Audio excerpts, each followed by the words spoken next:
Hello, hello. Welcome back to our learning adventure. I am so excited to share today's story with you. Let's learn, practice, and grow our English together. Let's go! Today, I look at my old running shoes and see a hole.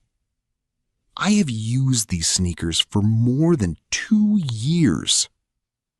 I decide to buy a brand new pair of athletic shoes. I walk down the street toward the Grand City Mall. The weather is clear, and the streets are very lively. I enter the mall through the massive glass doors. I walk past many clothes shops to find the sports store. Soon, I see a huge sign that says Super Sports Footwear. The store looks very bright, clean, and modern inside. I step inside the shop and look around the large room. One entire wall is covered with hundreds of colorful shoes. There are running shoes, boots, and casual sneakers. I walk slowly toward the running and fitness section. The shoes are organized neatly on floating glass shelves. I look at a pair of black sneakers with white stripes. The design looks very modern, sleek, and stylish. I reach out my hand and pick up the right shoe. The sneaker feels incredibly light in my hand. I turn the shoe over to look at the rubber sole. The bottom sole has a deep pattern to prevent slipping. I look for a small white price tag on the inside. The price of the black sneakers is $80. I think this price is very reasonable for good quality. A male store assistant walks over to my location. He wears a dark blue uniform shirt with a name tag. "Hello, are you looking for a specific style today?" he asks. "Hi, yes, I need a durable pair for running," I explain. "These black sneakers are excellent for daily exercise," he says. He takes the shoe from my hand to show the flexible material. "What is your standard shoe size, sir?" the assistant inquires. "In American sizes, I usually wear a size 10, I answer. He nods his head and checks his electronic tablet screen. In front of the bench, there is a large, slanted mirror. The mirror allows customers to see the shoes on their feet. After 2 minutes, the male assistant returns from the back room. He carries a large, bright orange cardboard shoebox. He places the orange box gently on the floor near my feet. He removes the cardboard lid and sets it aside quietly. Inside the box, the new shoes are wrapped in white paper. He pulls back the crisp paper to reveal the black sneakers. The brand new shoes smell fresh, like clean rubber and fabric. I bend down to untie the laces of my old shoes. I slip my left foot out and then my right foot.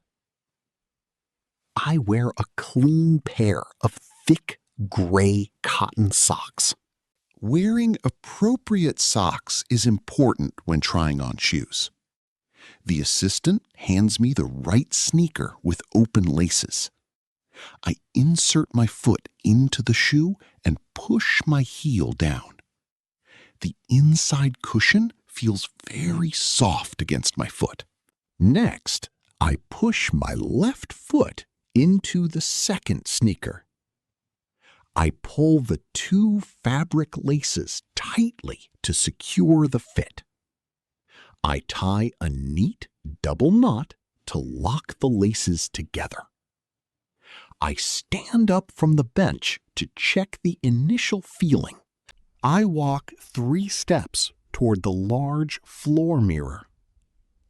I look down at the reflection to check the visual style.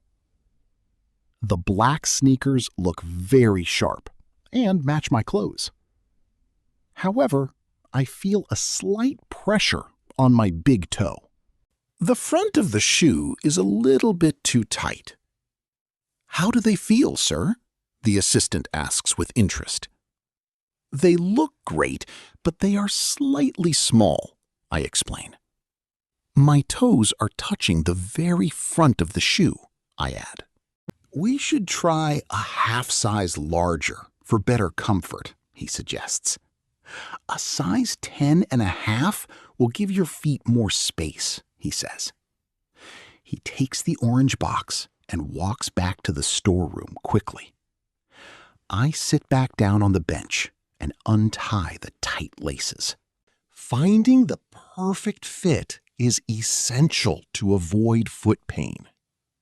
I am glad the store has many sizes available today. The assistant returns with a different orange shoebox. This box contains the same black sneakers in size 10.5. He unboxes the shoes and hands them to me politely. I slip my feet into the larger sneakers and tie the laces. I stand up immediately and walk around the sales floor. I bounce lightly on my heels to test the interior cushion. This size feels absolutely perfect and incredibly comfortable. There is plenty of room for my toes to move freely. These feel amazing. The comfort is perfect, I say happily. "Excellent. A half size larger makes a big difference," he replies. I sit down to remove the new sneakers carefully. I place the shoes back inside the white wrapping paper. I put the cardboard lid back on top of the orange box. I put my old, worn shoes back onto my feet. I stand up and lift the new shoebox in my arms. "I will take this pair. Thank you for your help," I tell him. "You are very welcome. Have a great run," he says with a smile. I walk toward the front of the store to find the cashier. I see a modern checkout counter with a male employee. I place the heavy orange shoebox on the counter surface. The employee takes a digital scanner to read the barcode. The price of $80 appears on the small screen. "Would you like a shopping bag for your box, sir?" he asks. "Yes, please use a plastic bag," I answer clearly. I open my leather wallet to pull out my credit card. I insert the card into the slot of the payment terminal. I enter my 4-digit personal security code on the keypad. The machine makes a sharp beep to confirm the successful transaction. The cashier hands me my receipt and the large shopping bag. I walk out of the store into the mall, ready for my next run. If you had fun learning with me, make sure to hit that subscribe button and turn on the bell so we can keep practicing together. And hey, don't leave me hanging. Drop your answers in the comments below. I can't wait to read them. Thanks so much for hanging out with me, and I'll see you in the next video. Bye for now.